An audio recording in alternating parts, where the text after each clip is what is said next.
Thanks again all for joining. Hopefully you all noticed that in the calendar invite there are 2 documents attached as well as a link. I'm going to put the link in the chat box. The link is going to be to our folder that we created.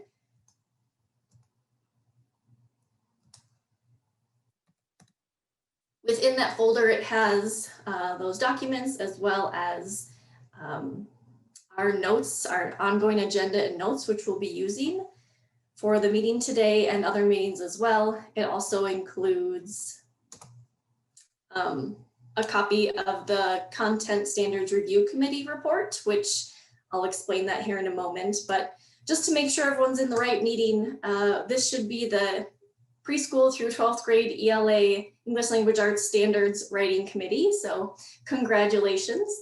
So happy to have all of you on this team. It's a very, very important team. So we'll be working fairly closely over the next 6 months to ensure that our ELA state standards are rigorous, are aligned, and of course are really meeting the needs of our students and making sure that those basic skills are the most important things to be met.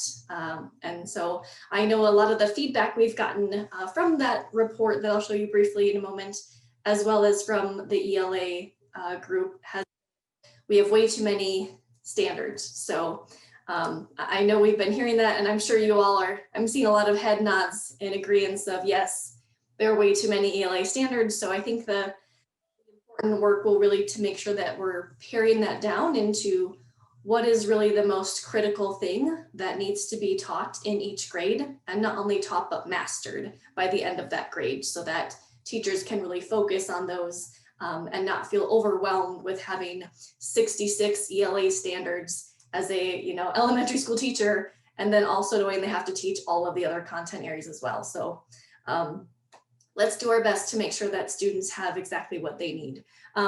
Just wanted to kind of reiterate, the USBE staff who are on this committee aren't really on the committee. We are here to support, we're here to answer questions.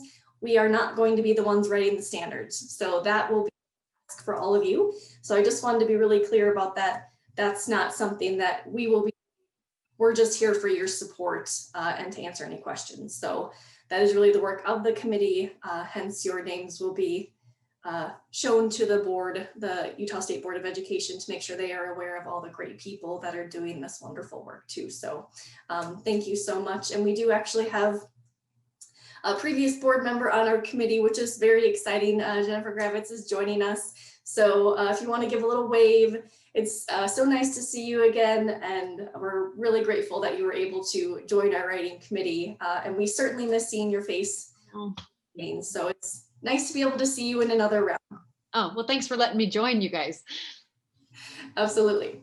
So I think we'll start with introductions, and I know I've done this before, and it's been so fun to realize that your squares are not in the same order as my Brady Bunch squares. So instead, I will just go through the names as they are on my screen, and then you can introduce yourself. Please tell us your name, which LEA or university you work for, as well as your title, so we can all kind of get to know each other since we'll be working so closely together in the next few months. I'll start. My name is Sarah Whipke. I'm the Pre-K through 12 Literacy and Library Media Coordinator for the Utah State Board of Education. So happy to see all of you today. And then whoever is named Amy Guest, if you would please go next. My name is Amy Sandgren, and I work for Canyon School District, and I teach 5th grade. Thank you, Amy. So nice to see you. And then Amy, I'm probably going to butcher your last name, Petrowski. You got it right. Very good. So I'm Amy Petrowski. I am an assistant professor of English education at Utah State University. I'm in Vernal. I am based at USU's Uinta Basin campus and am a former middle school and high school English teacher. Great, thank you so much for joining us. Jennifer Gravitz, do you want to join us and share with everyone where you teach and all the things? Yeah, so Jennifer Gravitz, I usually go by Jenny, but either's fine. And I teach in Weber School District, and I have spent 26 years in middle school, junior high. So I have some issues, let's just say that. Well, thank you for that. Angie Morales, if you would like to go next, please. Hi, I'm Angie Morales. I am the elementary ELA supervisor for the Davis School District. So I'm happy to join with all of you brilliant minds. Thank you, Angie. Ashley Edis, will you go next? Yeah, I'm assuming usually I'm not the only Ashley in the meeting, so hopefully you can hear me. I'm the English curriculum specialist for Cache County School District and also work as an instructional coach and former middle school teacher. Great, thank you. Charlotte McGee? So I'm Charlotte McGee. I work for Alpine School District and I am a district literacy specialist. Thank you for joining us. And then we have Christine Watcott from Provo. Yep, my name's Christine Watcott, and I am the ELA curriculum specialist for Provo School District.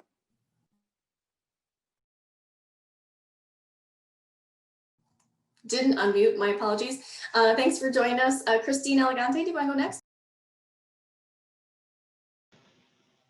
Hi, I'm Christine Elegante. I'm a K-3 literacy specialist at USBE. Sorry, I've got to have my camera off. I'll get it on later.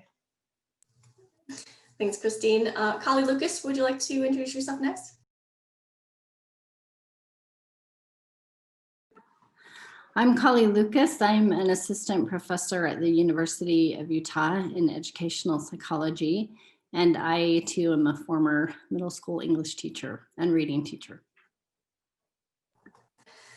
I have to say, I'm really, truly impressed with all of the junior high, middle school group we have here, because I did a lot of my admin hours in junior high and realized that was not. So kudos to all of you. You guys are amazing. That's a tough space to work in. So you guys are great. Connor Warner, if you'd like to go next, that would be wonderful. Hi, I'm Connor Warner. I'm an assistant professor at the University of Utah in the Urban Institute for Teacher Education. And I'm a former high school English teacher and social studies teacher. Great, thank you. Your expertise will be very helpful based on some of the discussion that's been had from the public and board meetings. So super happy to have you on the team, Connor. Sydney Carter, would you go next? Yeah, hi, I'm Sydney Carter. I'm the Assessment Development Coordinator at USBE. Previous to working here, I worked in Davis School District with Angie, and also in Ogden School District. I also was a middle school English teacher for 5 years, and then I moved down to elementary and did elementary and then also a literacy coach. So I love ELA and I'm glad to be with my people.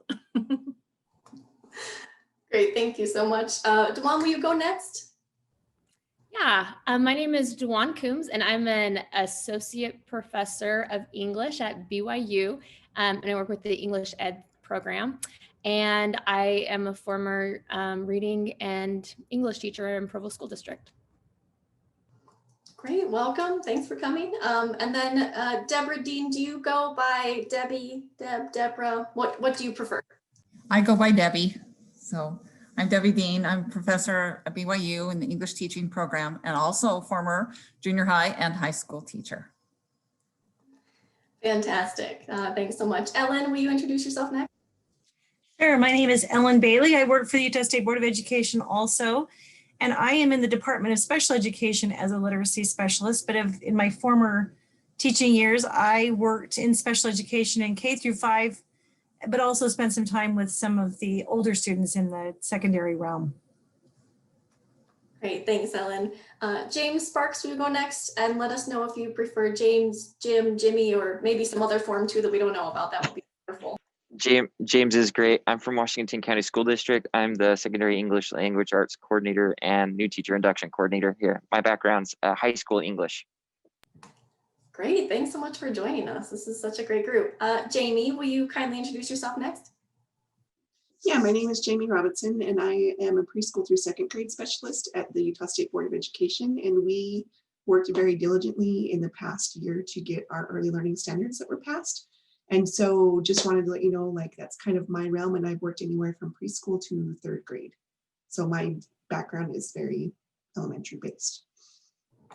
And Jamie, I think, is actually being really kind. It actually took about 3 years for the preschool standards to be revised. So she was being kind, but yes, they just recently finished up that work. So kudos to you and the team. That's great news. Jared, will you go next? Sure. I'm Jared Lisenby. I'm a preschool specialist at the State Board of Education.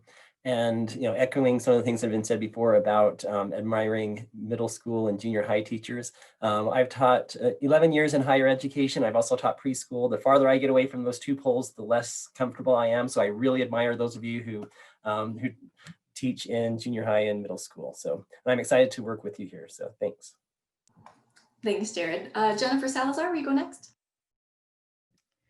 Hi, I'm Jennifer Salazar, and I actually am a director at the Utah Schools for the Deaf and Blind. My focus actually has been more preschool, kindergarten, and our focus is teaching language through listening. So I am the listening and spoken language director, and so our kids use hearing aids, cochlear implants, and BAHA devices to access auditory information. Great, thanks so much for joining us. I'm loving this diverse group. It's just such a great group to work with. Julie Clark and then Jessica Smith, will you go next? Yes, I am the K-3 literacy specialist with USBE, and prior to this, I was an instructional coach at Weber School District and also taught 1st and 2nd grade. I am Jessica Smith. I am a preschool specialist at USBE. I've been with the agency for almost 3 years. And before that, I was a special ed preschool teacher in Davis School District. Thank you, Jessica. Krista Hotelling next, and then Leslie Robinette. Hi, I'm Krista Hotelling. I'm a K-3 literacy specialist with USBE, and I'm excited for this whole standards process. First is a little but now that we're into it, pretty excited. I've always been with elementary, even as a teacher, special educator, and also as an assistant principal. So elementary is my realm. Kudos to junior high and high school.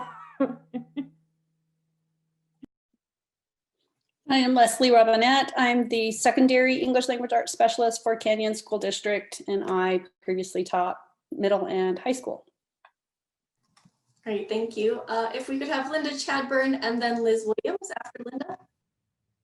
Hi, I'm Linda Chadburn. I am the preschool director with Alpine District, and I worked on the grand revision of the core, which was great. And I got 20 lots of years in preschool and kindergarten, mostly in special ed. Hi, good morning, everybody. I'm Liz Williams, the elementary ELA assessment specialist at the Utah State Board of Education. Prior to working for USBE, I spent several years in the Jordan School District as a kindergarten teacher. And then I originally hail from Virginia. So I taught 1st grade, 3rd grade, 4th grade back in Virginia before moving out to Utah. So I'm excited to engage in this process with all of you. Thanks, Liz. If we could have, let's see, Megan Lopez and then Megan Walker. All right, good morning and thank you. I'm Megan Lopez from the Utah State Board of Education. I am the secondary English language arts assessment specialist. Prior to USBE, I'm one of those middle schooler language arts teachers. I taught middle school for 13 years. And yes, Jennifer, it instills a little something special in you when you're in a middle school that long. So thank you all for being here with us. Okay, I'm Megan Walker from Alpine School District. I am a district literacy specialist. I was formerly a teacher in 1st through 3rd grades and an instructional coach, and I'm excited to do this. Thank you. If we could have Naomi, if you would go next, and then my list changed one moment, I think because I let someone else in, and then Rachel Lowry. Hi, I'm Naomi Watkins, secondary ELA specialist at USBE and former middle school teacher, instructional coach, professor. And I don't know, like teaching kindergarten sounds like a nightmare to me. So it's all good thing there's like something for everybody, right? Kindergarten is the best grade, in my opinion. Hi, everyone. I'm Rachel Lowry. I am a 5th grade teacher. I'm currently working at a charter school in Salt Lake City called Canyon Rim Academy, but I've also worked in Davis District. And yeah, kudos to all of you middle school and high school teachers. Elementary is where it's at. Thank you, Rachel. If we could have Samantha Harris and then Susan Gold, that would be great. I am Samantha Harris. I am a district literacy specialist in Alpine School District. My kind of specialty is K3 literacy, and then I'm doing my dissertation right now on comprehension. So that's been pushing my brain. And I'm Susan Goldsberry. I'm at Quest Academy in West Haven. I kind of wear the hat of lots of people because that's what you do at charters. And I had 30 years in the district before I came to a charter for 1 year, and it's been 7. Thank you. If we could have Susan Henry and then Tracy Langley, if you could go next. Hi, I'm Susan Henry and I work for Canyon School District. I'm the K5 ELA lead at the district office. I work with Leslie Robinette, who's here. She's my better half. And so together we have a team that works together on literacy. Before I was in the district office, I worked as a coach in several schools and worked mainly in elementary. So my expertise is elementary.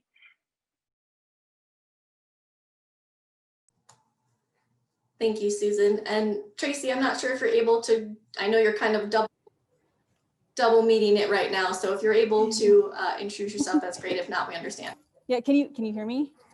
Yes. Okay, so our people are just coming in, so I'm about to start. I'm running a PD this morning with some of my colleagues for proficiency-based learning. So for ELA, but I'm the secondary ELA curriculum specialist in Granite, and I have 14 years of teaching experience, mainly in secondary schools. I taught AP, honors, gen ed, lots of random electives that I got told to teach to over the years. So I have lots of experience with the standards, and I'm really excited to be able to have this opportunity. But I'll be kind of like MIA for the next hour, so I'm sorry. I know you are all incredibly busy people, and I appreciate everything you're doing for students and for educators, so I completely understand. If we could have Trent and then Wendy and then Carrie go next, that would be wonderful. I'm Trent Mikesell. I'm a secondary ELA specialist in Nebo School District and have taught middle school, junior high, high school.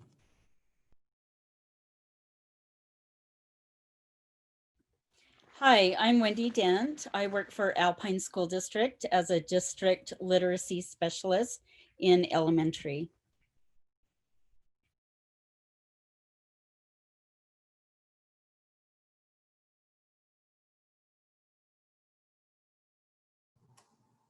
I think we may have just lost someone. So maybe when they come back on, we can have them introduce themselves. I know sometimes internet connection, people have sent me some direct messages that their internet connection is a little unstable. I think we've all been there during 2020. So I'm not surprised that it continues in 2021. So no worries at all. Thank you again so much for joining us. I am going to share my screen, and if you're already in, if you just recently came in, I'm going to copy and paste that folder back in the chat box so that you all have access.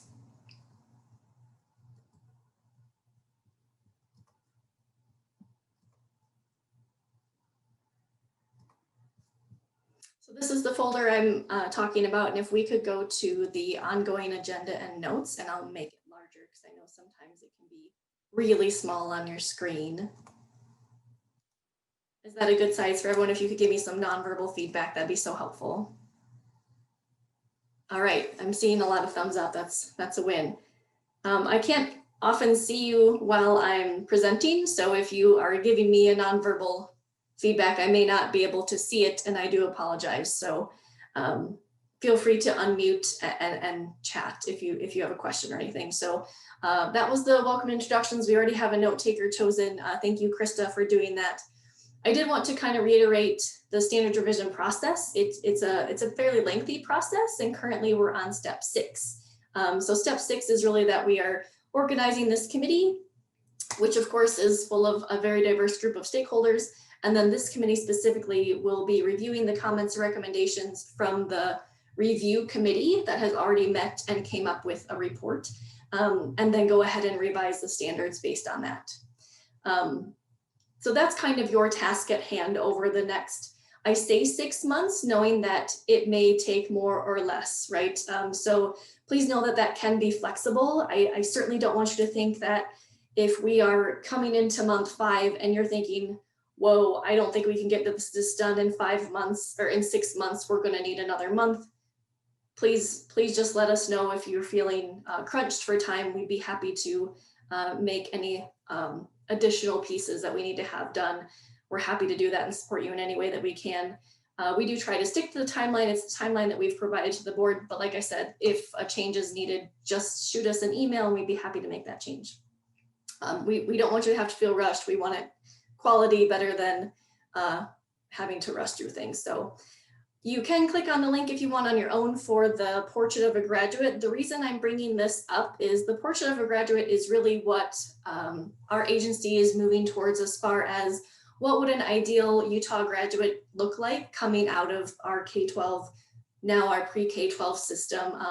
I say that because we are now, the board voted in 22, oh, sorry, Carrie. The board vote come into allowing the preschool standards, instead of being sort of their own set of standards, to be added on to each of the content areas. So currently Robert Austin is adding the preschool social studies standards in with his elementary P6 standards, and we will be adding the preschool standards into our P through 12 ELA standards as well. And Carrie, thank you so much for joining us. I know you kind of had to cut out, and I know you're back now. If you'd like, it would be great if we could have you introduce yourself, tell us your name, where you work, and then your role. That would be really great. Okay, sorry about that. I was having trouble connecting. I reconnected. Hi, everybody. I'm Carrie Herman. I work at the University of Utah and the Urban Institute for Teacher Education. I work with elementary students in the student teaching program, and I also teach reading classes in Ed Psych. Thanks, Carrie, and welcome. Thanks, Sarah. Yeah. So I'm just going to briefly share with you, these are sort of mapped out into 3 different areas. We have mastery, autonomy, and purpose. As you can see in the key right here, we'll begin with the mastery section. And so I want you to be looking at these, specifically these 4 areas that I have on the screen right here, and be thinking about when we are going to make a revision to those standards, how well do those standards fit into this portrait, this guide that we're using to ensure that the characteristics our students are coming out of our system are having is really kind of included within our standards, and it's sort of a smooth transition so that it doesn't seem like this is something separate. This would be something that would tie into our standards. So I'm just going to be quiet for a moment and give you a time to read those 4, and then I'll move down to the autonomy section.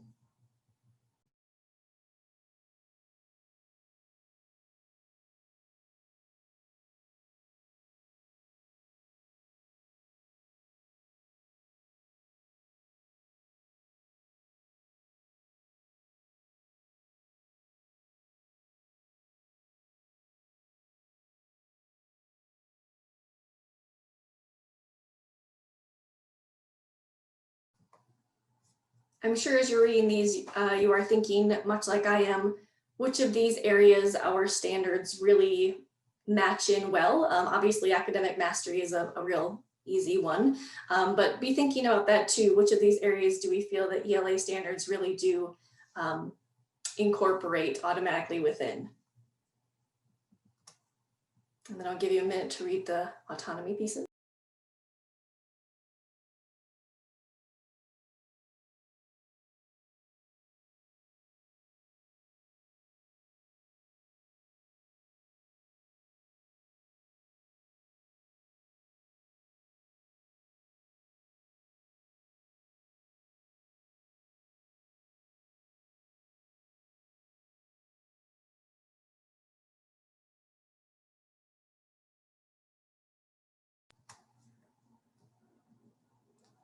And I'll scroll down to the last section here and give you a chance to read those.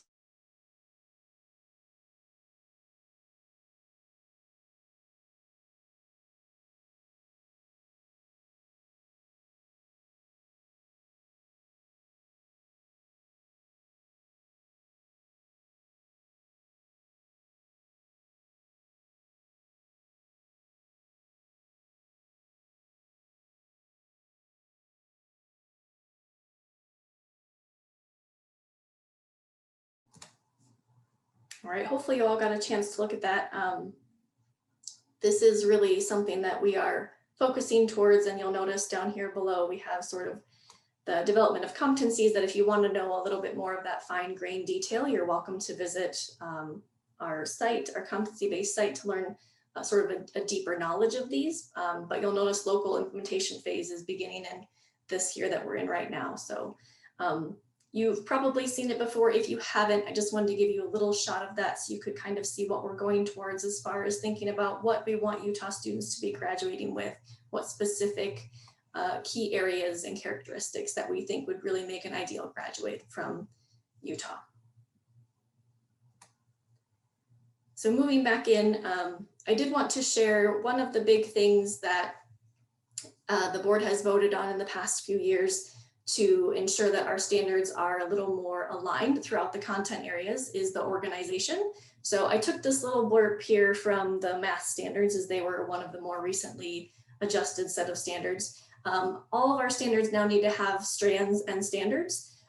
So I just wanted to have you look at that little brief description of what it means to have them organized into strands and what those standards would mean and sort of how that looks. It's not that far off from how the ELA standards are already organized, knowing that we have sort of different strands and then the standards underneath, but just wanted to give you an idea of what that looks like in another content area. So I'll give you just a moment to read this section here.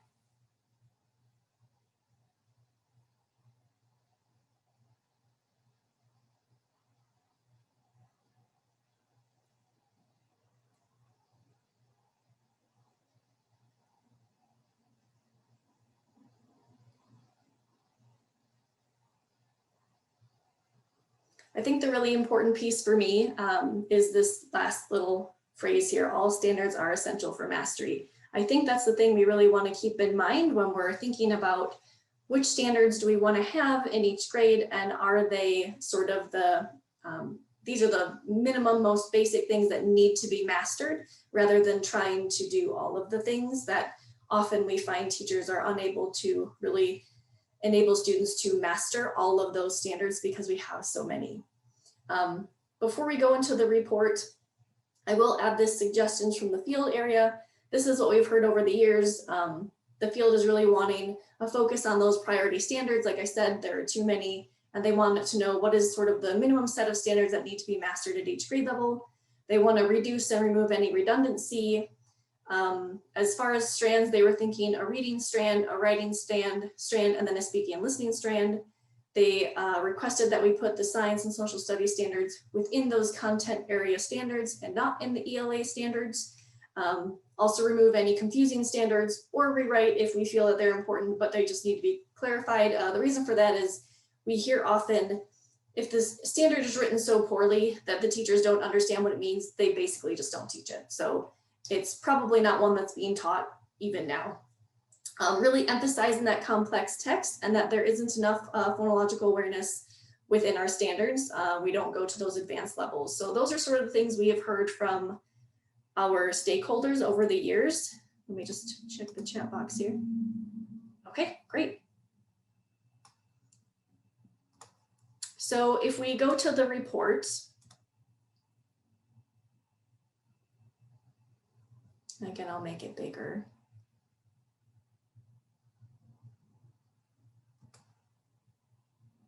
We had a really great group of people to work with on the Standards Review Committee. They met twice. You can see we have 5 parent names from the House of Representatives, 5 from the Senate, and then we have 7 from the State Board of Education. All of these people were nominated to be on this review committee. They reviewed the standards and gave a set of overarching recommendations. And so We met twice. These are the things that they felt, the way we have this organized in the report is what are things that need to be added? What are things that need to be deleted?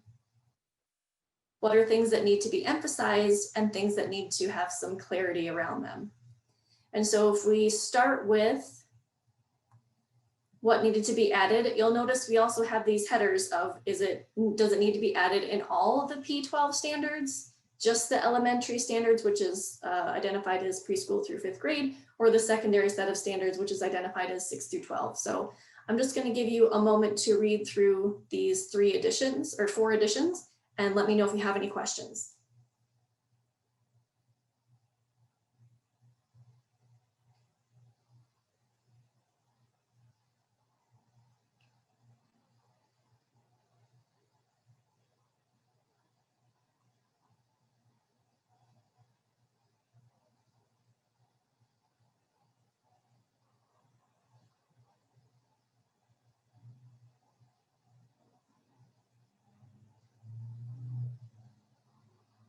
Any questions on those additions?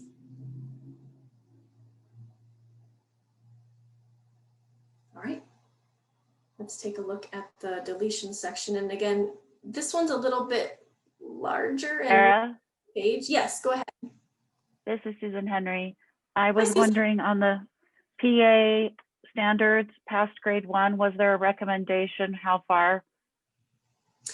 No, it was just their discussion was around definitely 2nd, perhaps 3rd, depending on what the writing committee decides. But the group was more around, we definitely know that those advanced skills just aren't in our standards at all. And so that would be up to this committee to determine how far we would want to go with that. So thanks for asking that question. I appreciate it. So the deletion section, I'm going to show you as, I think we'll just, let's do this. Let's focus on the first 2 bullets and see if there are any questions around those. And then the other 2 are a little bit bigger and I'll show them together because they make more sense combined.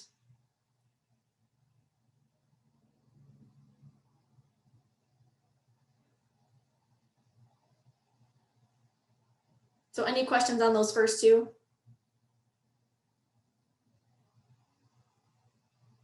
All right, so I did want to add that the next set here from here all the way down, I will let you know that specifically it was these 2 standards were discussed heavily.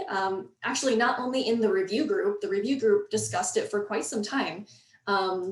And then it was also discussed for a long time in the board meeting, and we had some public comment in the board meeting.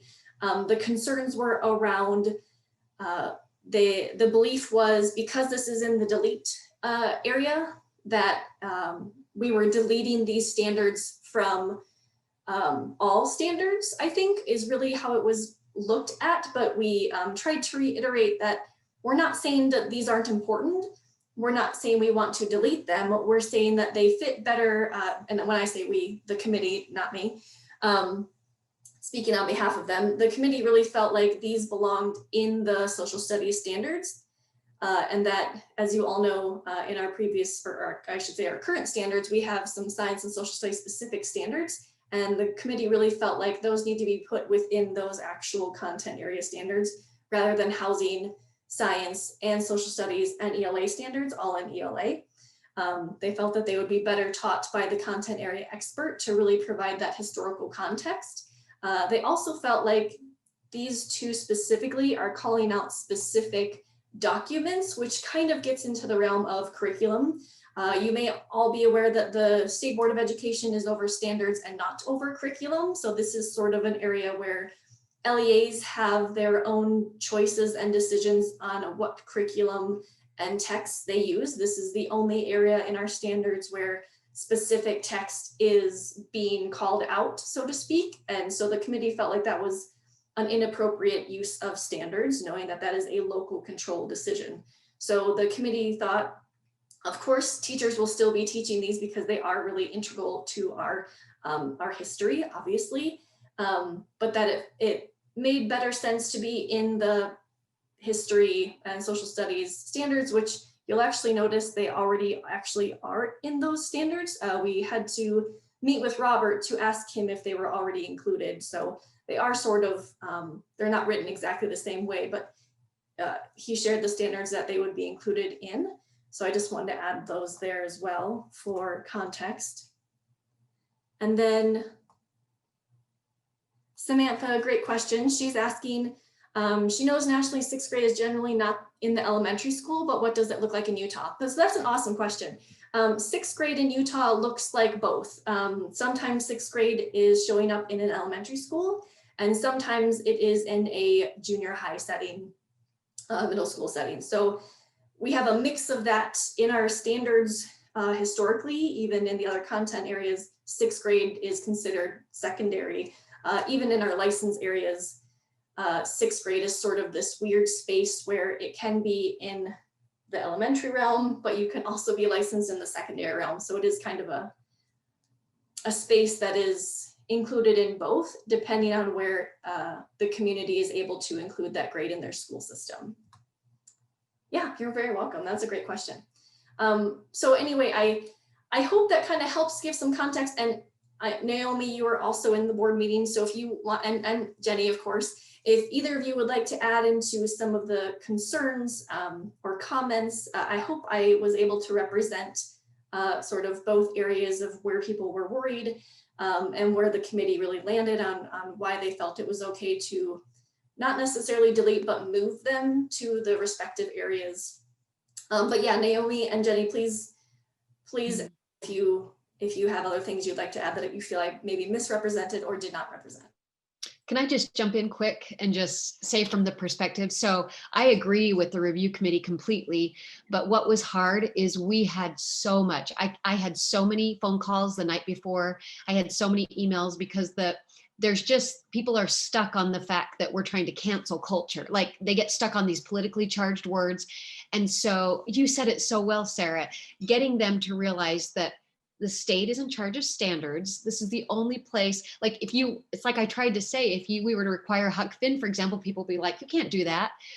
So I thought you explained it well, but I will tell you, this will be huge pushback because people get really stuck and think that you're trying to delete history, which is not the intent at all. So just know that if we tackle this, this is going to have political ramifications and I'm all ready for it, but I just think we need to be prepared for it. Yes, thank you so much for adding that. It was heated is a good word. It was a heated discussion, and there were people that really did believe we were canceling history. And please know we're not like out burning documents in the backyard. That's not what the intention was of the committee. You know, so just know that that's sort of where the worries are coming from. Naomi, do you want to add anything? No, I think that was a good summation. And I think heated is a good word for that. I think it will continue to be heated, particularly given current events the last week particularly. But I think it's also really builds a strong case for pushing social studies instruction in elementary, right? Like, and I was thinking about this yesterday, that the answer isn't to put all of the work onto the ELA teacher because social studies isn't being taught in elementary, right? Like if there was that good foundation, that good grounding, then we shouldn't be waiting anyway until 11th or 12th grade for them to be looking at those documents and having those conversations. So that's my personal opinion. Yeah, no, that was really helpful. And I know added in they were saying maybe there's a comment in the chat box, maybe delete was too strong of a word and maybe reassign. And you're right, I agree. These terms were part of the sort of board process. So we use the same terms just for that consistency for board members. But yeah, I totally believe delete was a terrible word that caused the issue. And I tried to say we're moving, we're just moving them. They're not going away. But that didn't seem to really help the conversation. I think because it came out as delete in print, people were just like, nope, doesn't matter what she says. It says delete. And so, yes, I think reassign, or we are open to other language. And so if you guys have language that you think would be better termed or coined for the board to really understand the intention, I'm happy to take that to the board. And I may even invite some of you to attend a board meeting, especially you, Jenny, since you are very familiar with it, to come and really share on behalf of the committee, because I think sometimes it comes off as being my idea, even though I'm really just the person bringing the committee thoughts to the table. And sometimes it just comes off better coming from someone in the committee and not USBE staff. So know that I may ask if you're available to kind of be included in that board meeting when we do provide some changes, and can share that. And so Rachel was asking, the process of moving these standards into their respective content areas look like? Are they up for review and can they be added right away? So great question, Rachel.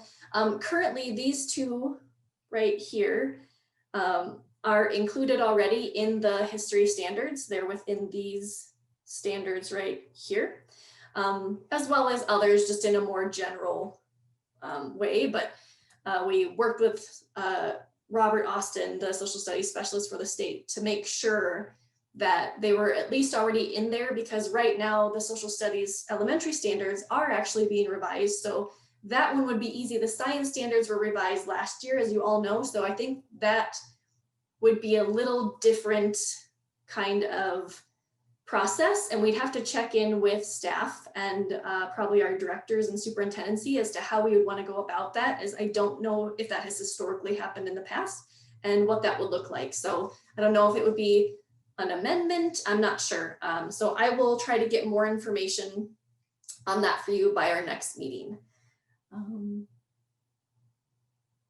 Yes, Kami, you're right. It's not even really moved because it's already there. So another, yeah, Samantha, that's a good one. Maybe we can say we're removing duplicated standards, because that is, it's, of course, it's not written word for word, but as we all know, it, because the way it's worded right now is very curriculum oriented, it is worded a little more standards appropriate in the social studies standards as well. So would anyone else like to speak to that? Does anyone have any concerns with that? Please speak up. Your voice is so important to this conversation. I'll just add, having been on that review committee and in on that that discussion, that there was nobody in that committee who didn't think that these documents and this content was important. The argument was just that if we're supposed to be giving in each content area the essentials, as we talked about earlier, then it makes very little sense to have duplicative content in multiple standards. So I like that. Duplicate or duplicative. I think that really helps and is probably a better way to put it, because I do think people worry that we are just cutting them, and that's not what the committee wanted at all. So thanks for that, Connor. I appreciate it. Moving forward, unless there are other comments, and if you don't feel like because we passed the add or remove section that we can't ever go back. It's not like that. I know sometimes you're processing and thinking, oh, I should have said this at that time. That's okay. We want your voice and your comments to be heard, so speak up at any time. Let's take a look at the emphasize section right here. And if you could just read through that, and then we can have any questions or conversation around that as well.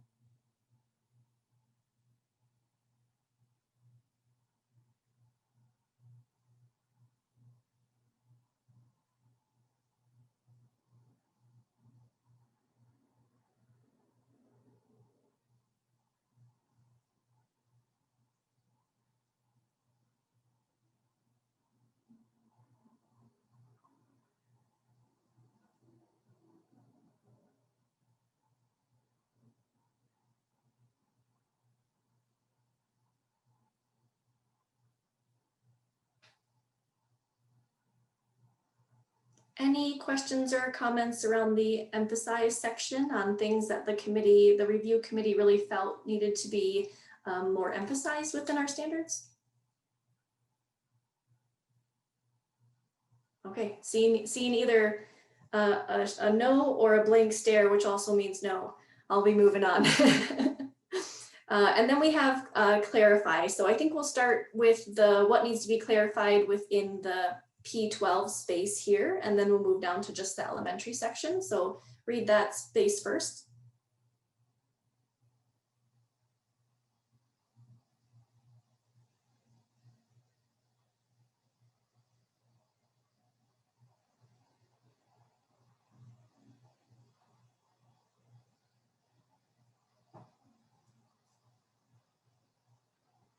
I'll scroll down to the elementary and secondary section.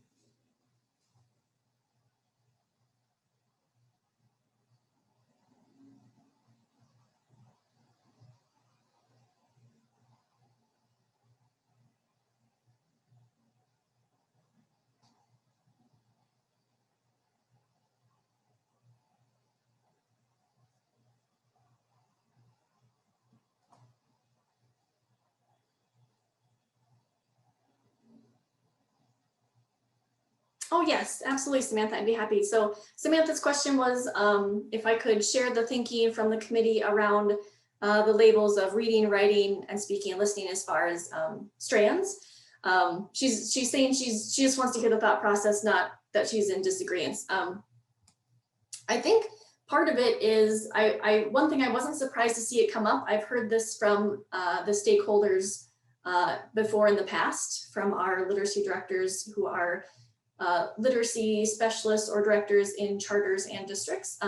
So I've heard that from them in the past too, that they felt like that would be a good way to set up the standards as far as organization, and that those are really the biggest hitters, and that other things could sort of go in a line underneath. And so the committee, it sounded like, was under that same impression that we wanted to keep it I think clean and simple may be a good way to coin it, as far as here are the big hitters, here's what goes underneath that, to really understand what goes in reading, what goes into writing, that kind of thing. I do think there would be some, I don't know if bridge standards are the right terminology, but standards to make sure people are understanding that reciprocal process between them. Obviously, they're already separated right now, and so I would hope people already understand that, but it could be something that the writing committee feels we would have to maybe create some kind of assurance within those standards to make sure that people are understanding that even though they might be separated into strands, doesn't mean they're not connected at all. Anyone else want to speak to these or have questions? I did share this with some teachers in CASH, and overwhelmingly they got upset about the second bullet point under the clarify for all, examine which grade levels it is appropriate for poetry, because all grade levels are appropriate for poetry. So just, I think I told them that I would express that and that we can be mindful of that. I told them that I think that it's just to clarify the purpose. It's of that, that's the main chunk of that sentence, but they were concerned about that. But they were also very excited about clarifying that world literature emphasizes that it means literature written by groups outside of the US and Europe. So they were very, very pleased to see that. Oh, good. That's good. Thanks for doing that, Ashley. I appreciate you doing some pre-work. That was so kind of you, and really adds to the conversation. And I completely understand where teachers could be concerned about that. The reason the poetry clarification came up is because it would randomly like show up in a grade and then like not show up for years. And then it would show up again. And it just seemed very sporadic, I think is a good term. And they felt like maybe the purpose, like maybe that was intentional, but we don't understand the purpose of why it's like that, or that it just needs to be adjusted in some manner. So obviously as the writing committee, that would be completely up to you guys as far as how you want to approach that. And then Susan had a question, the bullet point about language standards aligning to the progression of text complexity across grade bands. Yes, so I'm trying to remember, Naomi, do you remember what the conversation was around that? It's not coming to me just yet. I might have to check my notes. Or Ashley or Connor, because I know you guys were in that group as well. I think this I think this is talking about how, just like we expect the text complexity to increase with grade level, we would expect language usage to do that as well. So like the speaking and listening, the language that you use in speaking and listening and writing should also correspond with the your text complexity in reading. If that, I think that's what you're talking about. Yep, that rings a bell, and I see If Connor. not, that's what makes sense to me. Yep. When we were in the I don't know what's it called, the looking at them. Yep. Was The talking review. about how do you grade that? How do you say, oh, they've mastered the text complexity across grade bands? And so they wanted some clarification to say, oh, this is what text complexity looks like across the grade bands in the elementary realm. That makes sense. I have Does a that help, question about. Susan? What'd you say, Sarah? I'm sorry, I meant the other Susan. Oh. Susan Henry, does that help answer your question? My apologies. I know there are multiple. You guys just have such great names that everybody has them, right? So it's just so popular. Susan Henry, does that help answer your question?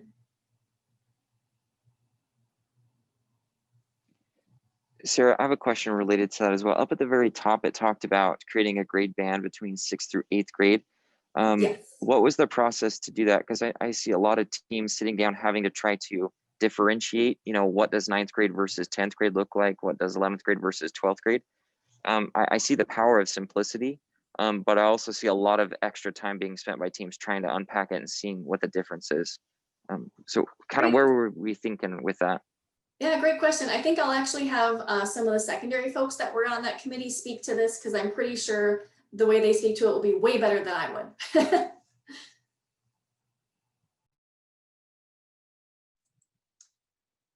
I believe, and Connor and Ashley, correct me if I'm wrong, that because the other grade bands other grades are banded, it was to make it uniform. So I guess the question is, do you unband to make it uniform, or do you band, right? If that made sense.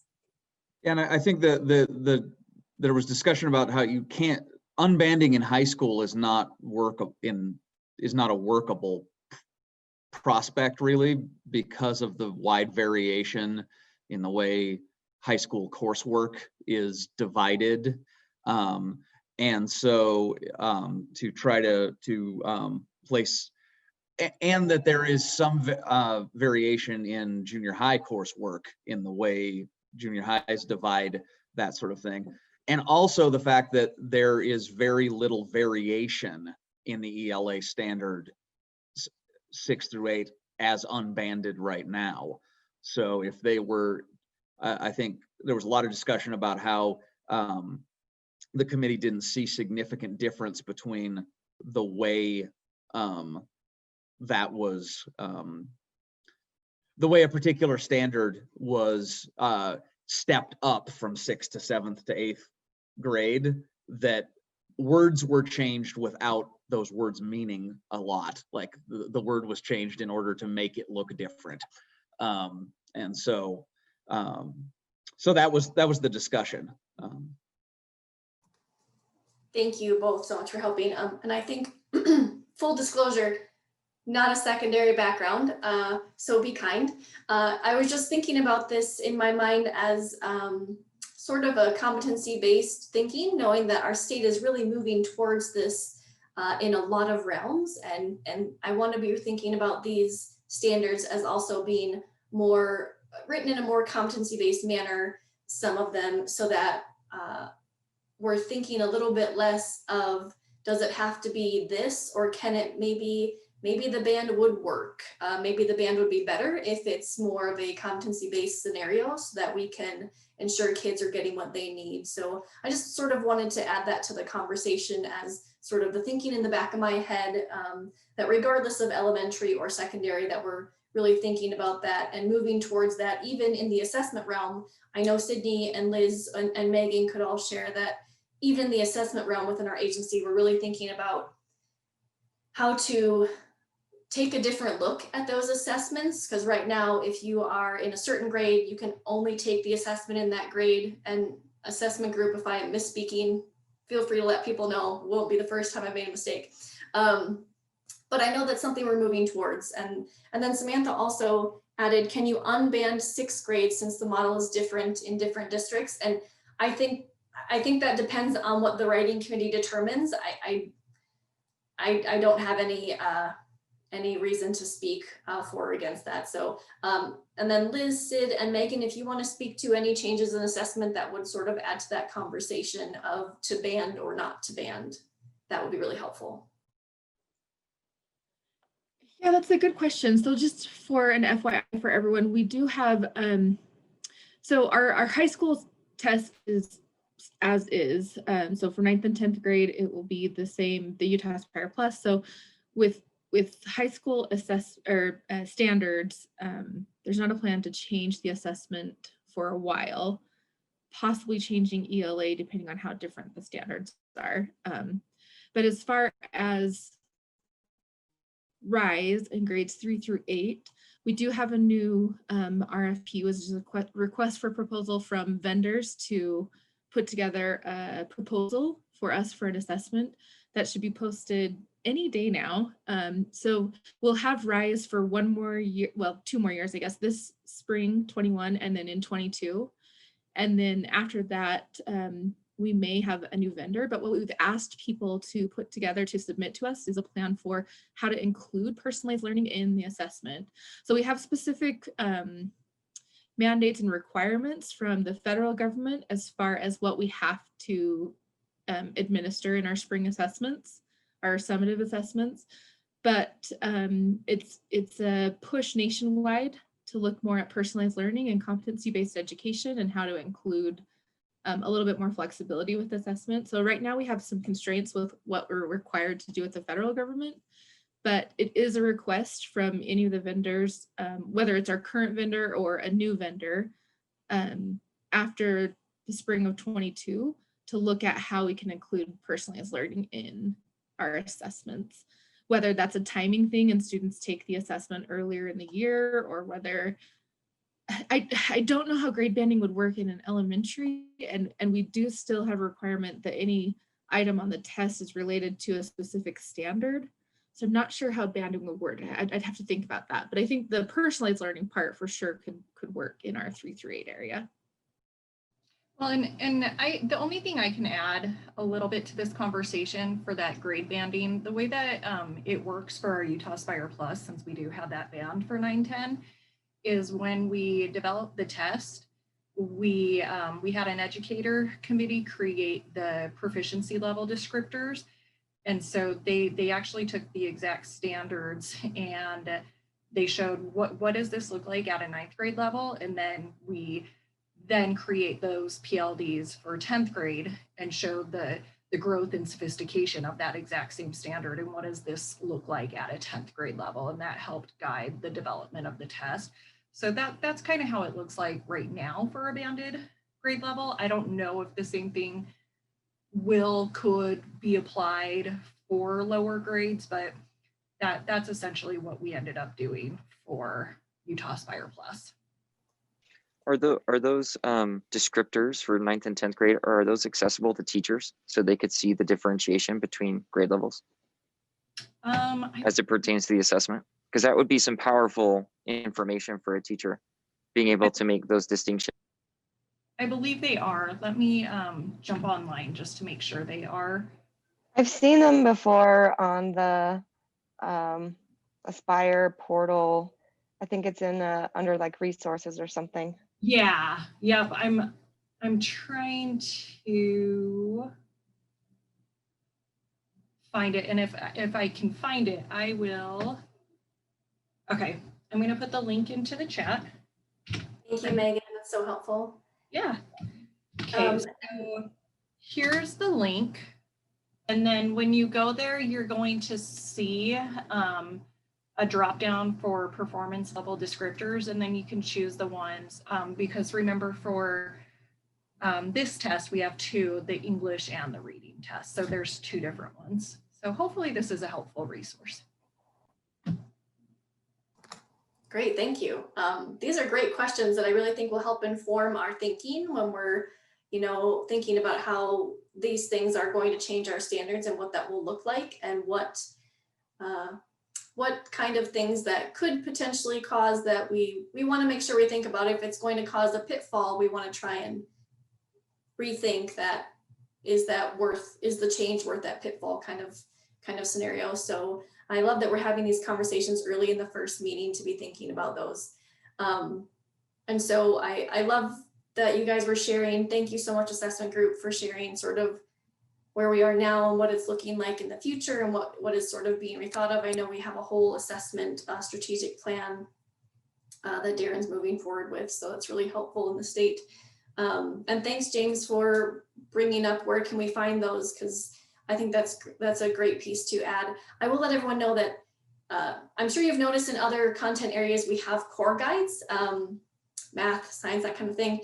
There will be ELA core guides made, not this year, obviously this is focus and work for this year, but there will be core guides, and within those core guides, now that they are standardized in format, one of the pieces is what an assessment question would look like within that grade. So know that that would be, or for that standard. So know that that's something that will be, I feel like, an additional great resource for educators within the state, since we've never had ELA core guides. I think people will really be grateful for that extra piece. So I'm just going to check in on the chat box here. Okay, great. All right, so we've sort of gone through the entire report. The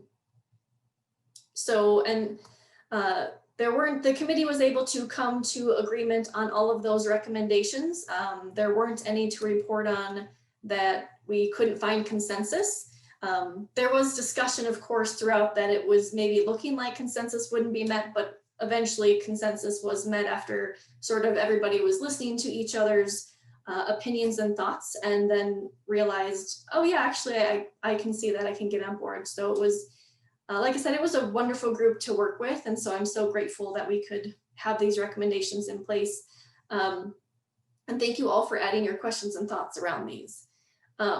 So going back to our notes, we knew that that was going to be some sort of deep thinking around that. And we want to make sure that you are not getting fatigue. We've been on Zoom, Zoom fatigue is real. At least for sure, if you are on these Zoom calls most of the day like we are, it can be a little exhausting. So I would like to take just a short break so that you guys could just sort of step off, go take a moment. I'd like to just take a 5-minute break if that's possible. If we could come back at 10:10 and you can just sort of have a moment. So I will see you in about 5 minutes. Thank you.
All right, welcome back. I hope you at least got just a brief break. I know sometimes it's nice just to get up and walk to another room or to not be staring at yourself in the camera. So hopefully you had a little reprieve. Looking at the next sort of steps, we were thinking of a couple things. So we could break out into grade level bands that you guys would choose on your own. And if you think that the bands we have broken out here are not a good option, we are open to feedback. Please know that we don't feel that we're perfect, and we really feel that your feedback would be beneficial and only make these meetings even more effective. So, so don't ever feel like you have to hold back. And then we have links to our current standards here. We also have within the folder, you'll notice we have the ELA standards, which is K-12, but then we also have the core early learning standards as well within there. And then we thought about, we could start with the add or delete sort of area or add, delete, or move, or remove duplicate, however we want to say that, starting with sort of, we wanted to make sure that if we're doing any adding or deletion, we want to make sure that those are vertically aligned before we start really rewriting and adding clarity. So that was sort of the comments that our team was thinking of, but we also know it takes time to review those. Those aren't quick, easy documents. We also have a folder that has other state standards that have been recently revised. So we've got the dueling Florida standards review, because we wanted you to sort of have a general idea of what was going on with that. And then we also have Maine, Indiana, Massachusetts, and California. So knowing that that's kind of a lot, we certainly don't expect that to be a quick 15-minute review, including looking at our own current standards if you're maybe a little bit less familiar with them and want to get those more specifics now that you've seen some of those content review thoughts and concerns and questions. Knowing that we have the current standards, the essential standards, and those other state standards, we wanted to make sure that you had time to sort of dive in and look at those. So, let's see, Tom is adding, he wants to have a discussion around 6th grade in terms of banding and and that grade seems to be sort of a special case in comparison to other ones. Tom did join us a little bit late. So Tom, why don't we start with, if you wouldn't mind unmuting and sort of share your concerns, and we can have that conversation. We talked about it a little bit, but there were no conclusions that we came to or anything. So if you'd like to start with that conversation, that's okay.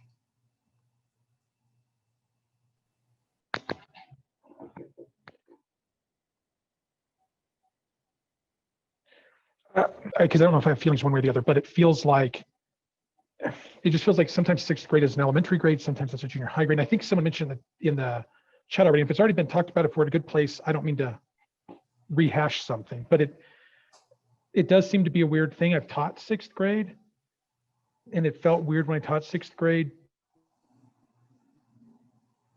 Yeah, no, you bring up a really good comment. We chatted briefly. So I don't know. I don't have a real answer. I just wondered.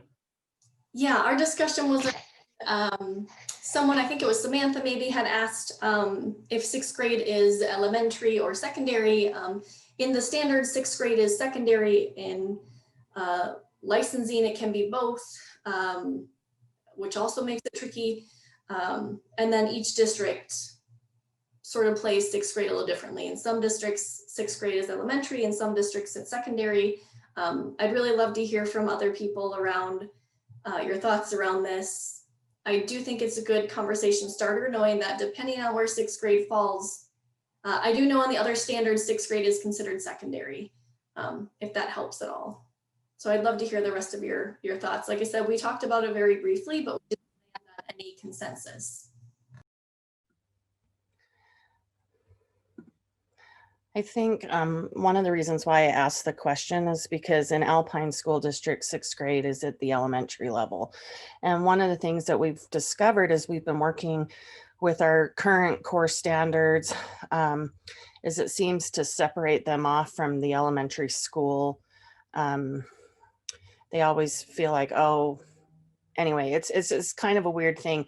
The other thing is many of our 6th grade teachers are not content experts in terms of literacy instruction. And so I worry about the fact of banding them with 6th to 8th grade, because we run into that realm of 7th and 8th grade teachers on the whole have a much better understanding of literacy content in those particular areas. But I would say that at least in our district, and I don't know how it is in others, struggle with understanding those standards to the depth that they need to in order to be successful. And so I worry that by banding them together, they won't understand the complexity and be able to navigate where there should be. And then my third concern are leadership levels at the school level, and a principal being able to have conversations with 6th grade teachers about their instruction and what does it look like when our 6th graders leave our elementary school, so that preschool 6 view for leadership. So that's kind of just some of my questions. Great, thank you. Would anyone else like to add?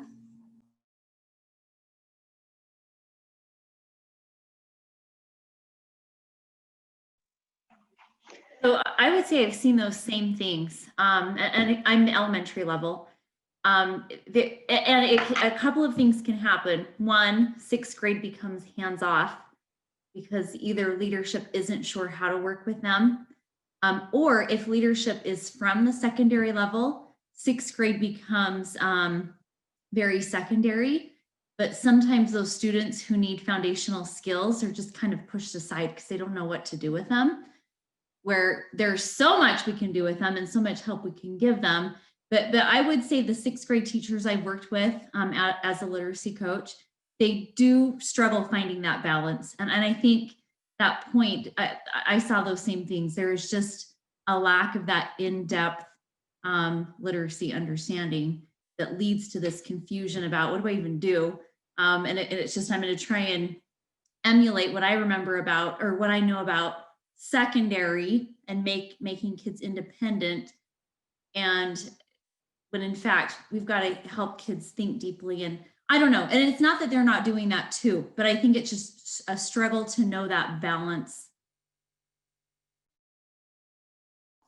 Yes, knowing Tom's Tom's comment in the chat box that Connor and Ashley are agreeing with, it sounds like there are some, I like to call them adult issues that are running in and making them become student issues. It sounds like, and certainly we want to try and avoid those. I don't think the 6th grade standards themselves are the issue. I think it's more around to band or not to band 6th grade. So I'm curious if people feel like 6th grade should not be banded, but maybe 7 and 8, or do we unband 9, 10, and 11, 12? I'd love to sort of hear your conversation around that as well. I like the banding. I'm just not sure if 6th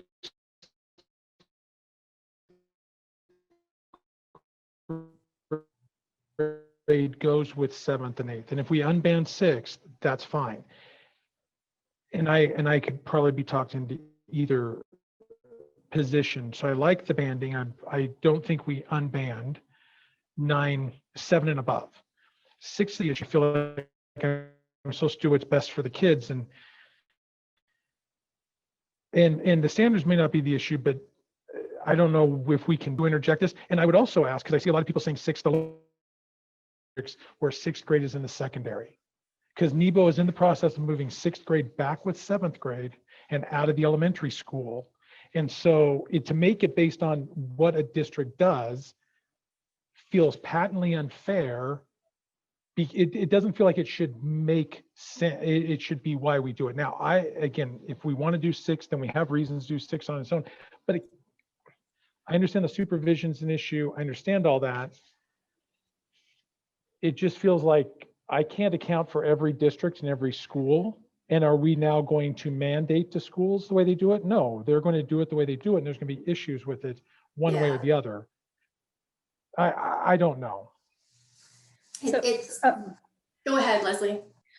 Well, in Canyon, 6th grade is in the middle school, so we're easy to do that vertical articulation and talk for the teachers to talk to each other, but that's not the case statewide. So that really does set some at an advantage. And also as far as banding, for the most part, we approach the banding as when we see it the first time, like in 7th grade, we're introducing them to it. And then when it's repeating in 8th grade, we're expecting mastery. And so that's kind of partially how we've approached the banding. So I am fine with keeping it, but if 6th grade is banded into that, it will make it look very different and a little bit more difficult for what mastery looks like when they're doing the same thing all 3 years, and how do we break that apart. So I can certainly see for not just are they elementary or secondary, but also for what does mastery look like, the 6th grade might benefit from being on its own.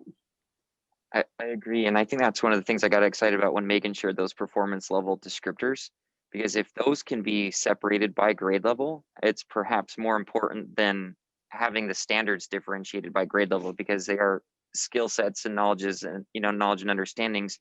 And for moving to proficiency, I think it's more about being able to identify where the kid is versus where they need to be on that grade level. So I think that's something to consider too. If we have those for every grade level, that would be a very powerful thing for a teacher to have. Can I ask a question to the group? This is mainly to those in the secondary setting. I'm curious if two thoughts I'm having. One, are other content areas banded in the upper grades?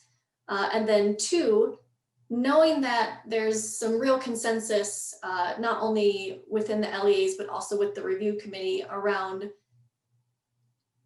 making sure that we don't have any redundancy and making sure that we're really getting down to the nitty-gritty on what each grade level needs to master. Do you feel that banding goes against or with the grain of that type of scenario?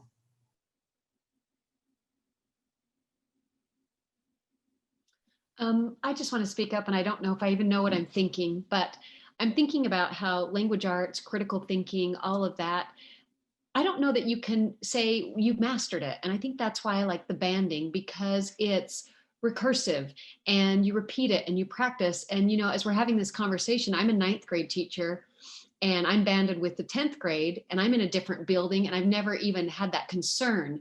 But I can see we're having the concern with 6th graders not being in the same building as 7th and 8th graders. And I'm just wondering what the difference is.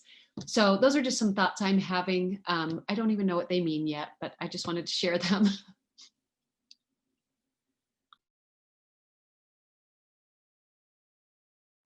Those are great. Would anyone else like to share? Well, you asked if other contents are banded, and I would have to look to be sure, but I don't believe that any other content is banded. I would kind of be surprised if they were, mostly just because they're so progressive for most of the other contents. So I think it's just us, but I don't know that matters to what we do, and I don't know how I feel about the mastery question either, other than I feel like 6th grade is a little bit different, because when you're banding 3 grades together, that question gets a little more difficult. It sounds like science, I got a message, science is banded. Yep.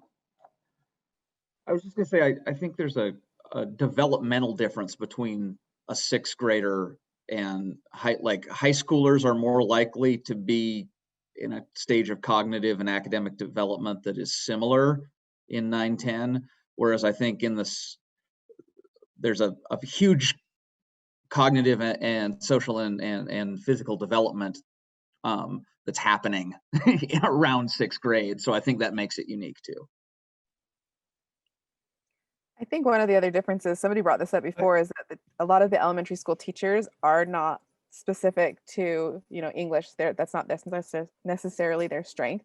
It's more of a general, and so there's a huge difference between even what's happening during the English language arts time in elementary compared to 7th and 8th grade, where those are content specific teachers. A couple thoughts with what Connor and Christine said, but real quick, math doesn't have any grade levels in the high school. They go content. So So they're not banded, but they are banded because you're going to have 10th, 11th, and 12th graders in the same math class. I like what Connor said about sixth graders. There do seem to be some differences there and some reasons to unband sixth grade. I would throw this out there though for Christine, because Connor and Dwan and some of us just working on revising the teacher ed standards for secondary English education. And one of the big emphasis we've put in there is a need to understand how to teach, how to read for secondary teachers. So it's less, yes, there's still, can you recognize symbolism and more of that reading stuff. So there might be more alignment down the road between the content knowledges. Maybe not. I suppose it depends on how seriously us at the university take that requirement to teach them how to teach reading.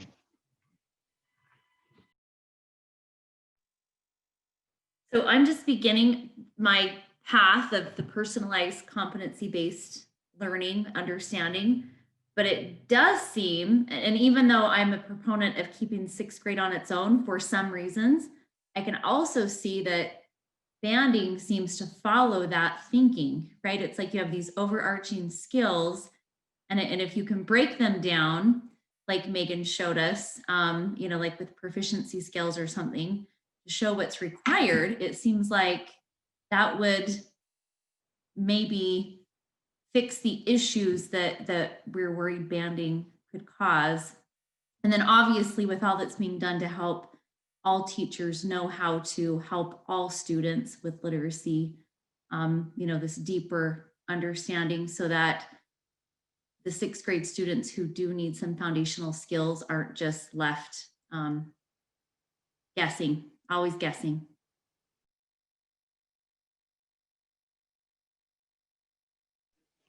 I would agree with that. And in fact, in our district, we perhaps have a more curious structure. Our 6th and 7th graders are in a separate building, and then our 8th and 9th graders are together, and then 10, 11, 12. But our 6th grade teachers are often elementary teachers, but now they're working on a team, you know, with 7th grade teachers who are more specialized. But reading skills is a huge focus. In fact, with those intermediate schools, it's been a big discussion this year. Principals trying to help kids needing those elementary reading skills, and we're trying to figure out how to make that work and how to give them that support. So even though they're in a separate building, same types of challenges as some of you have mentioned about not having those specialized skills or them actually needing the elementary background, which in many cases, that's been a real asset because them coming from elementary, they are more familiar with phonemic awareness and things like that to be able to teach those skills. So it's kind of some pros and cons in our district.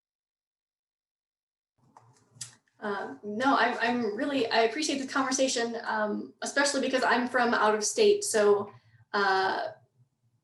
when I went to middle school, it was 5-8. So 5-8 was in elementary school, but then after they moved 5th grade to the middle school, they moved 5th grade back out and it was just 6-8 then from them on. So I think I might've been the only grade that they moved 5th grade up, and then they were like, I don't know if that's a good idea.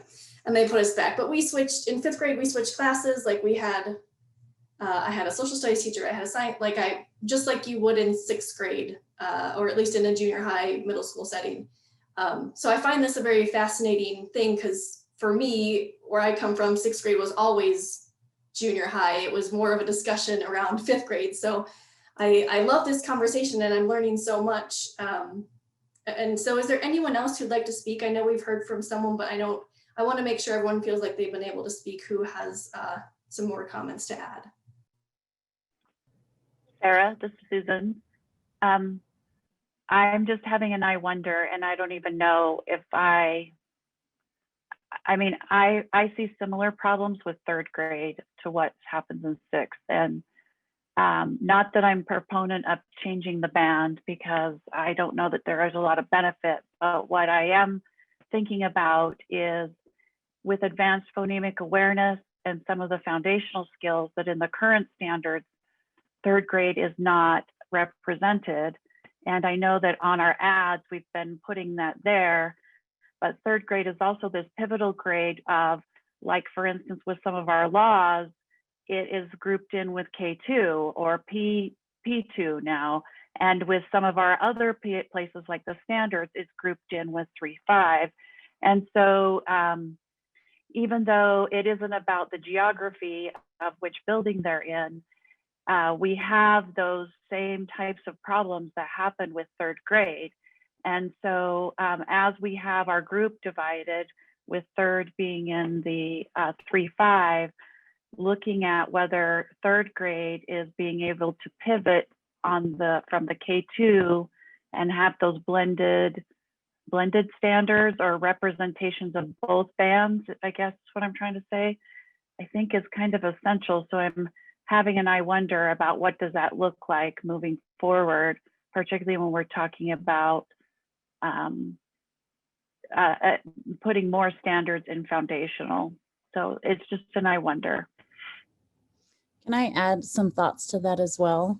Yes, Having please. taught third grade, I felt like we were constantly in this dance of splitting a foot in both camps, where a lot of professional developments were with third through fifth. That's where the content focused. However, looking at our state assessment in Acadience, we were held you're accountable to those standards as well. So the trainings don't align because our banding doesn't align. So we're asking to be solid in these foundational skills. However, we're focused in these in-depth trainings on something totally different. So that is really hard area to navigate, because I do recognize the different or the importance of both things. However, if we're not getting those foundational skills solid, again, to that advanced phonemic manipulation and these lower strands of decoding and sight word recognition, we're not prepared to participate in these comprehension skills. So I do feel that that would be worth the conversation. Could I say something? Similar things in the chat box too. Go ahead, Charlotte. Oh, go ahead. I didn't. No, you're good. Okay. Just another thing about sixth grade that I think sometimes causes issue, or has in the past as a former sixth grade teacher, and then also working with teams and through coaching, because sometimes the words and descriptors, the language is different in the K5 standards versus the 6 through 12 standards. And I think sometimes even they mean the same thing, right? But they just used a different word. But there's been a lot of time spent in teams discussing the different word that was used, and did it really mean something different, and what exactly does that mean? And so as we are writing and revising, being very intentional, whether it's banded or not, if we're talking about the same idea, we should use the same terms all the way through, or not, or if it be intentional, if there is a difference, then we intentionally use a different descriptor. Does that make sense? That I think that might help clarify as teams are trying to dig into standards and really understand what they mean, especially for those in sixth grade, when you're looking at the elementary standards and you're looking at the secondary standards and how they flow together, and what's the difference between what's required of a fifth grader versus a seventh grader, and you're the one in the middle, and how do they band together? So, being intentional that we're consistent with the language that we use, and that it's sending the right message. If it's the same thing, we use the same language. If it's not the same thing, then we use different language, and to clarify that. Yeah, I think this is a great conversation, and Tom added that maybe third and sixth grade are just really integral parts or times in a child's life, maybe with sort of this transition. They're just very transitional years where we're sort of going from one area to another, and that makes it a little bit more, I think we just have to be really clear in the standards and making sure that we're addressing I think someone put it as two lands. Like they said, third grade is a no man's land. And so we want to make sure that we're representing both lands, the land before and the land after, to make sure that those those standards are really addressing the 3rd grade and 6th grade needs, knowing that they're sort of in those transitional years. And yes, I do think the core guides will help a lot. Since we haven't had those in the past, I think it will really bring some clarification and detail to the standards that we maybe haven't had for in ELA specifically for a while. So I think that will be really beneficial. Kind of what I'm hearing is knowing that the elementary grades are not banded. I'm kind of hearing 6th grade, and if my consensus is wrong, let me know. It sounds like 6th grade should not be banded, but everyone's okay with 7, 8, 9, 10, and 11, 12 being banded. Am I good on that assumption? Hearing no no's, not seeing anyone gasping for air and concern, I think we'll be all right. So 6th grade not banded. I'm just making more notes for myself. And then we'll keep the other bands and add the 7, 8.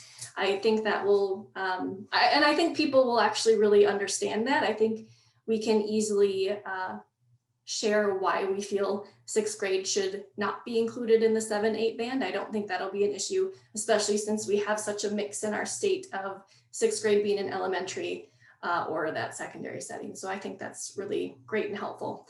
I'm going to go back to sharing my screen again. So like I said, so we have less than a half an hour left in the meeting, and I just want everyone to know, because I know some people have to leave early, that our next meeting is February 1st from 3 to 5. If for some reason that calendar invite did not make it to you, please just reach out to me. I'll make sure that it does. We have all of the future meetings here.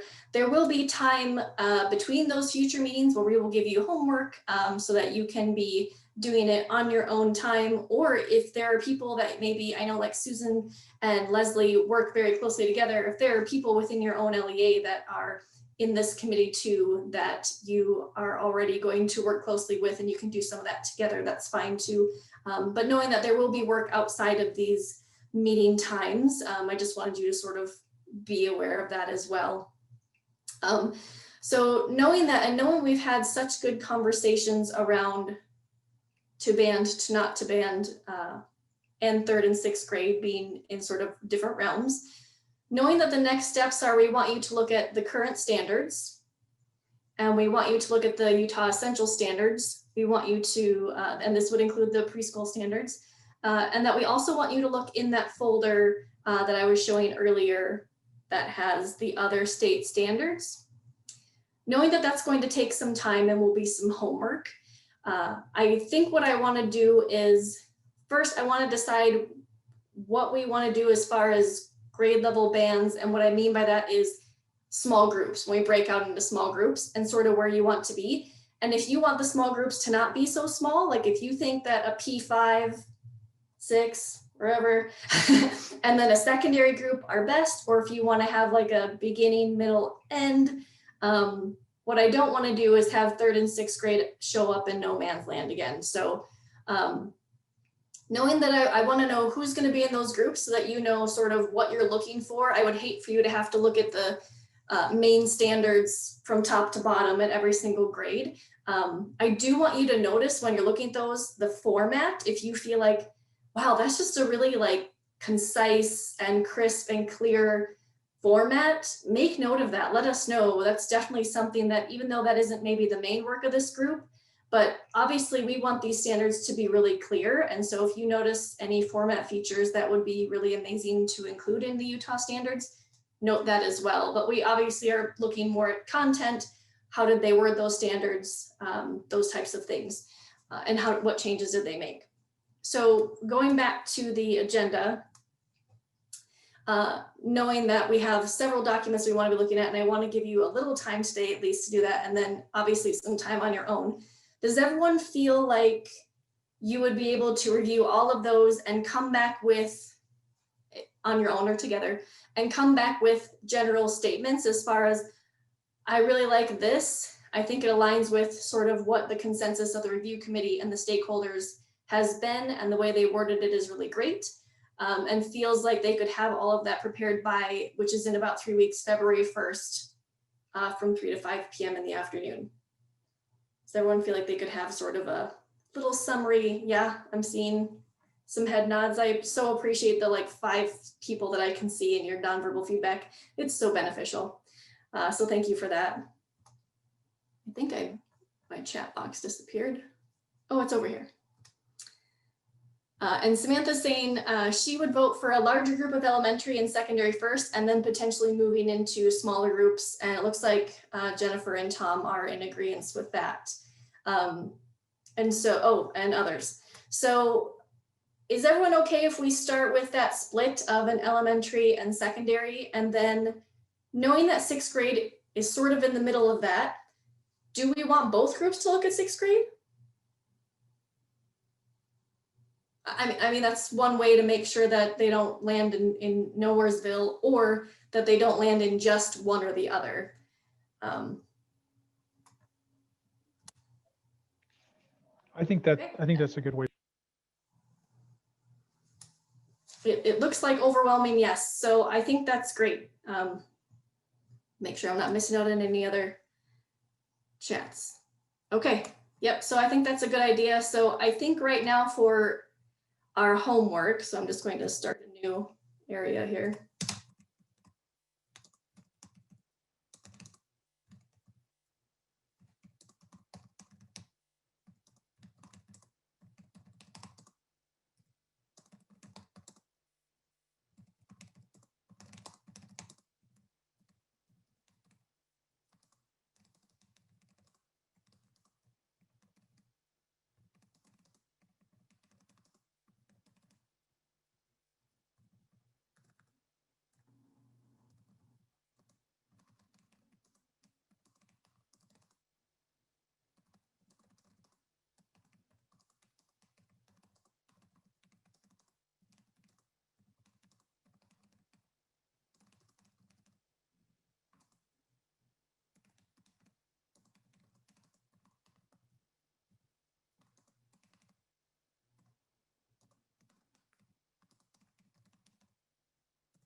All right, taking a look at that homework message, is that clear? Does anyone have questions about what that homework is, where to find the documents? Most of the links are in the ongoing notes, or in that folder we have the other state standards, because that would be a lot of information. But does that seem clear to everybody? Okay, so I'm going to let you decide whether you feel like you would be most integral in the elementary group or most integral in the secondary group. And if you will lovingly put that in the chat box, just with your name, just type elementary or type secondary, and then we can just put that in our notes so we are aware of where everyone is going to fall as far as their homework, so we know when to split if necessary. And I'll just let you do that for a moment.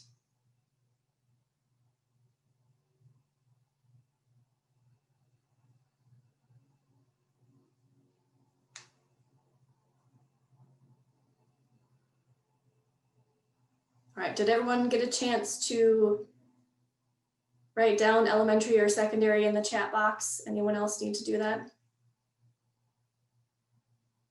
A couple more, okay.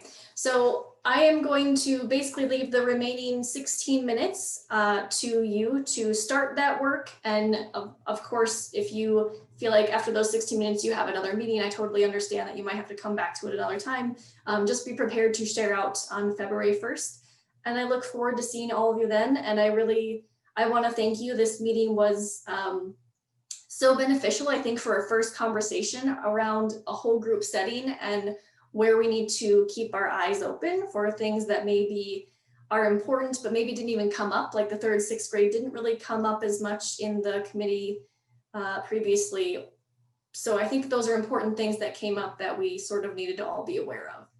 So thank you all so much for your time today. And if you have anything that comes to mind later, as always, email me. It's not a bother. I love your questions, and I'm always willing to bring them back to the group because your voice is so important. So thank you for your time, and I look forward to seeing you on February 1st. Bye, everyone.